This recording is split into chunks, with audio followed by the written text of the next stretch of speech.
session. I'm Tahir Hinsa and you're watching Pathways.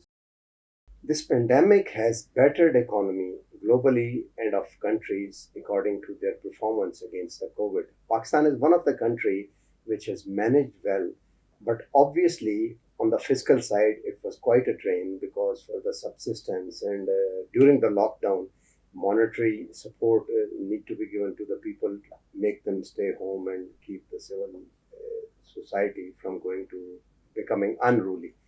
So obviously it has connotation. Now the International Monetary Fund has decided to give relief to the countries according to their needs. They have decided to give outright support to the debt to some of the countries. And for some of the countries, they are proposing that there should be restructuring of their debt. We have today with us Dr. Abid Suleri, and we are going to ask him where does Pakistan stand on this ladder? Where does Pakistan stand on this ladder? Well, Tahir, when IMF decides something at a global level, of course, it has to follow a certain framework and a few parameters. Right. Now, looking at those parameters and that framework, Pakistan, fortunately, is not heavily indebted countries. Pakistan is not a least developed Yes. country. Pakistan is a country with a fairly decent debt to GDP ratio, although we domestically we keep on talking of Pakistan's rising debt, but if you compare it with the total indebtedness, there are countries who have borrowed more than 100% of their GDP, so Pakistan is still not there. So, and fortunately, Pakistan is not among those countries who are severely hit by COVID-19.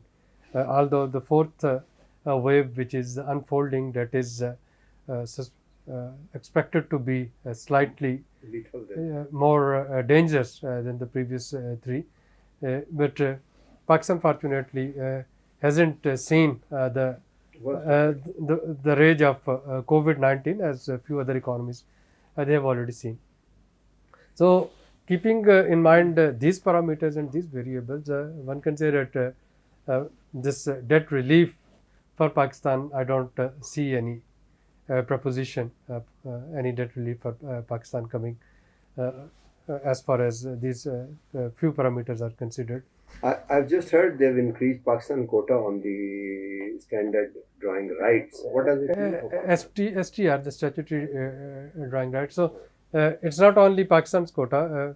The developed nations, on the appeal of IMF and G20, they have actually given some of their drawing rights to IMF, which are then recirculated among the member countries, redistributed among member countries, and this is basically that would help Pakistan in applying for a new loan if it wants to, because it would still have drawing rights. So it's not only for Pakistan; it's for almost all. A couple of more billions have been put into the bucket. Yes, for Pakistan. For Pakistan. Do you think Pakistan should go and draw that and use it, or Pakistan should keep it at bay to restructure and draw only when it is needed? Well, right now, things they don't seem to be working for us, especially when it comes to foreign exchange reserves. July's this trade deficit has swelled down. that is actually that has exceeded $3 billion. Right. Yes. The imports only for July, those were $5.6 billion for the month of July, and if this July alone, and if trend goes on, it means we are talking of almost $60 billion plus import, which would be the highest figure of imports for Pakistan. And remittances, one need to see that what would be the trend of remittances. So, in the last fiscal year, remittances was the savior for Pakistan, which have been saving Pakistan from this current account deficit or from doing too much. Yeah. But now one has to see that how this trend continues, whether this trade deficit it would keep on swelling up, and if there is a downfall in So what are remittances. the reason? Oil prices and edible or something? Well, it's not only oil prices and edibles. It's if you Machinery as well. yeah. So it's consumer item. It's machinery. It's vaccine. Pakistan is placing order for sugar. Pakistan is placing order for wheat. So there are certain other factors as well. But on one side, it is a good omen for Pakistan's economy, that economy is moving. For FPR, it's a good news because They will make revenue. Yes. they will make revenue out of custom duties Yes. at the import stage. But for current account side and for foreign exchange reserves, It's one bad. can already see this pressure coming on Pakistan rupee On dollar. versus dollar. Dollar. And if this keep on happening, that would mean more current account deficit, and that's where Pakistan requires its program back on track with IMF. With So that Pakistan can have a couple of billion dollars as installment from IMF program. Are you suggesting if it is $60 billion as given the, I mean the trend which has been put up in July, if it is $60 billion, and then 25 billion or 26 billion dollar of exports and 25, so you are suggesting about 10, 11 billion dollar of gap annual. Are you saying that But that can be even more. it can be even more? If it's $60 billion versus $25 billion, we're talking of $35 billion trade deficit. Not total, but the remittances would not pull it. Yeah.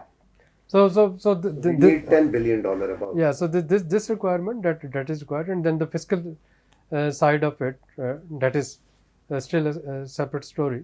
Yeah. So I think the sooner we go back to IMF. to IMF, either for the current program or for a new program.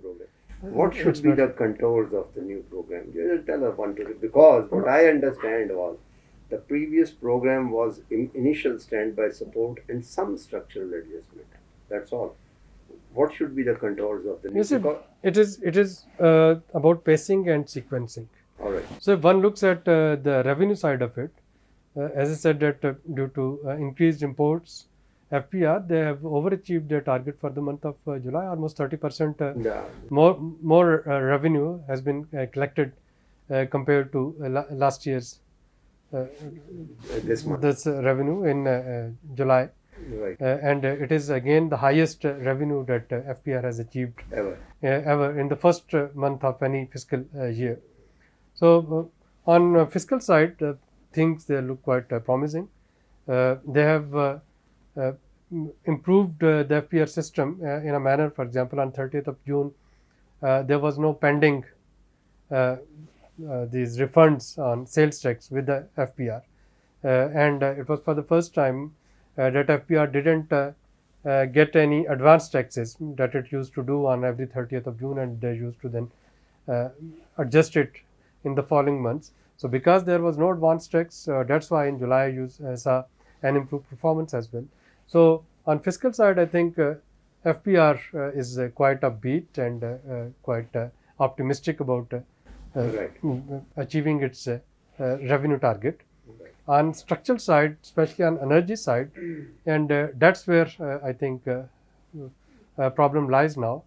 IMF would like to see OGRA and NAPRA as autonomous, independent regulatory Some bodies, law as well.